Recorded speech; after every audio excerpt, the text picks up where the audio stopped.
I stopped drinking supermarket milk 3 months ago, not because I read a headline, not because someone told me to, because I started asking a question I had never thought to ask. What actually happens to milk between the cow and the carton? And the answer changed everything I thought I knew about the most consumed drink on the planet. I grew up being told milk was nature's most complete food. I drank it daily. My mother put it in front of me every morning without question. So did her mother. So did hers. But the milk in my refrigerator today is not what any of those women drank. It has been heated to 161 degrees Fahrenheit. It has been forced at high pressure through tiny openings to shatter its fat globules into particles a fraction of their original size. It has had synthetic vitamins sprayed back into it to replace what the processing removed. And if I bought it before roughly 2008, there is a real probability it came from a cow injected with a genetically engineered growth hormone that is banned in the European Union, Canada, Japan, Australia, and New Zealand, but was approved by the FDA in 1993 on the basis of studies submitted by the company that manufactured it. That company was Monsanto.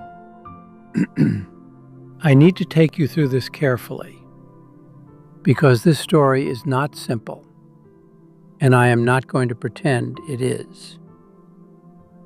Before I get to what changed, I need to tell you what milk actually was for most of human history, because most people have no idea. Raw, fresh milk from a healthy cow is a living food. That is not romantic language. It is biological fact. It contains enzymes, lactoperoxidase, lactoferrin, and lysozyme that function as a natural antimicrobial system, actively inhibiting the growth of pathogens. It contains beneficial bacteria that support the gut microflora. It contains whey proteins in their natural, undenatured state. The cream rises to the top because the fat globules are large and intact, surrounded by their original membrane, the milk fat globule membrane, or MFGM, which researchers now believe plays a role in brain development, gut health, and immune function. For the vast majority of human history, people drank it this way. Within hours of milking, direct from the animal, on the farm where the animal lived.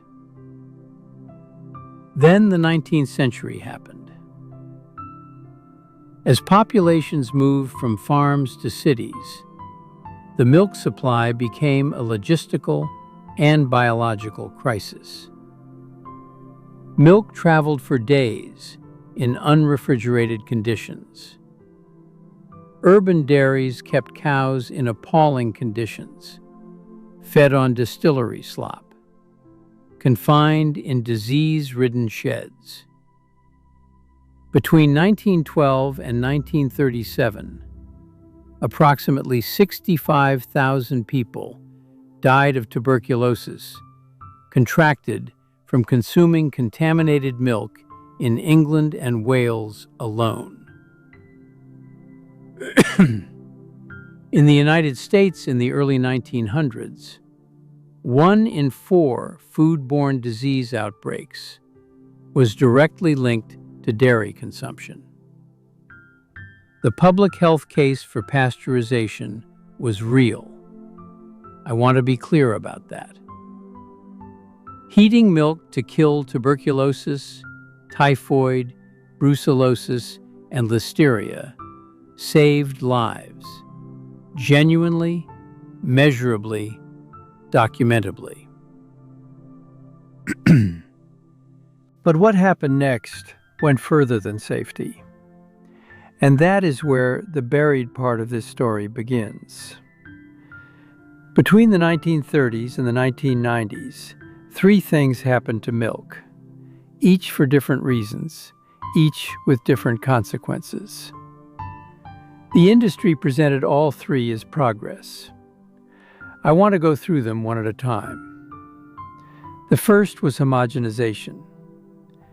Before 1932, milk sold in the United States separated naturally.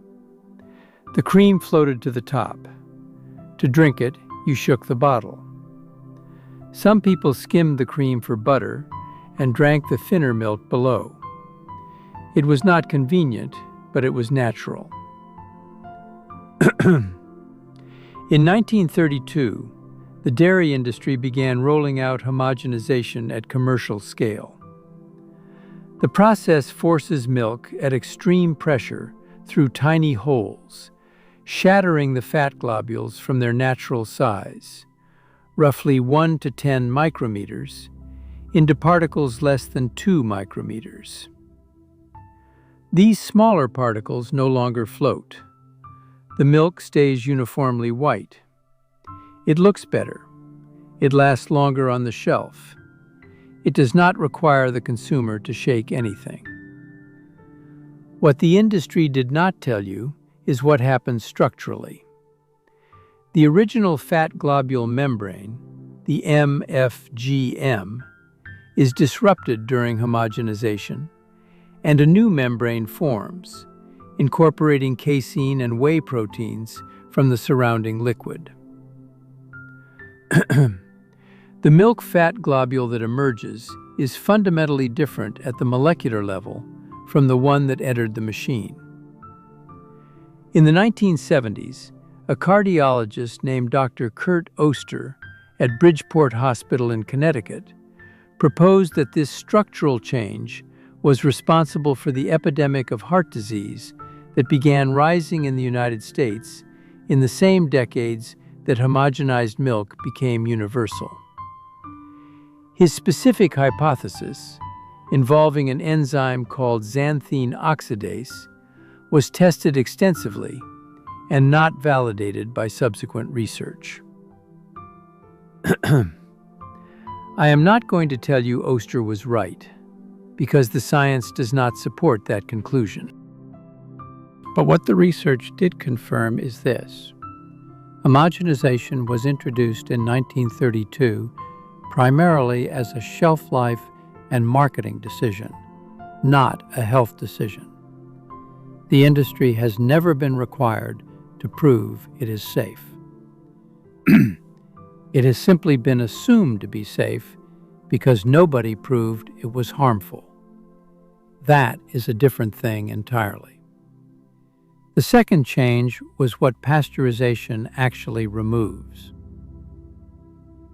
A systematic review and meta-analysis of 40 studies published in the Journal of Dairy Science found that pasteurization measurably reduces concentrations of vitamins B1, B2, B12, C, and folate in milk.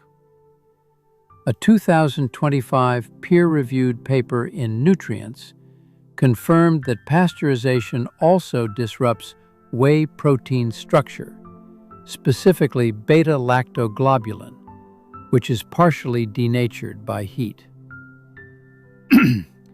There is a parallel here that should feel familiar by now. The third change, the most documented and the most specific, was the hormone. In November 1993, the FDA approved a genetically engineered growth hormone called recombinant bovine somatotropin, rBST, marketed by Monsanto under the trade name Posilac. Sales began in February 1994. When injected into dairy cows, rBST increases milk production by 10 to 20%. Monsanto submitted the safety studies. The FDA reviewed Monsanto's submissions and approved. The European Union, Canada, Japan, Australia, and New Zealand reviewed the same evidence and reached a different conclusion. The EU formally banned rBST in 1999 under European Commission Decision 1999/879/EC. Health Canada prohibited it the same year, specifically citing harm to animal health. Japan, Australia, and New Zealand followed. The UN's Codex Alimentarius, the body that sets international food safety standards, has refused to approve the safety of rBST 3 times. In a deeply uncomfortable detail that I spent time verifying, the FDA not only approved rBST, it tried to prevent dairy companies from telling you they were not using it. When companies began labeling their milk rBST-free, Monsanto lobbied the FDA to declare those labels misleading. Monsanto's position was that telling consumers a product did not contain their hormone was a form of false advertising against the products that did. The FTC ultimately sided with the dairy companies. The label stayed. But the attempt to suppress consumer information about the contents of milk is documented, specific, and on record. I want to be honest with you about what the science currently supports, because I think you deserve that honesty more than you deserve a clean narrative. Pasteurization, despite what it removes, did save lives, and the foodborne illness risk from poorly produced raw milk is real. The FDA's safety concerns about raw milk are not manufactured. People have been genuinely hospitalized. This is not a black and white story where one side is entirely right. What is clear and documented is this. The milk your great-grandmother drank came directly from a cow she likely knew, living in a field she could see. It had not been homogenized. It had not been ultra-heat treated. It had not been produced by a cow injected with a hormone banned in 30 countries. And it contained, in their natural state, the enzymes, proteins, and bacteria that raw milk carries before any processing removes them. If you want to get closer to that, the options are real and practical. Organic milk, verified organic, comes from cows not treated with rBST and not fed synthetic growth hormones. That single change removes the most documentable industrial addition in modern dairy. Non-homogenized milk, sometimes called creamline or whole milk, is available in the U.S. at specialty stores, farmers markets, and increasingly at some supermarkets. It tastes different, richer, more complex, because the fat globule membrane is intact. In 28 states, you can legally purchase raw milk directly from a licensed farm. The risk is real but manageable when the farm is clean and the milk is fresh. The FDA regulates interstate commerce. What happens within your state is your state's law. I am not telling you what to drink. I am telling you what happened, what was changed, when it was changed, who changed it, and what was not disclosed to you when it happened. I keep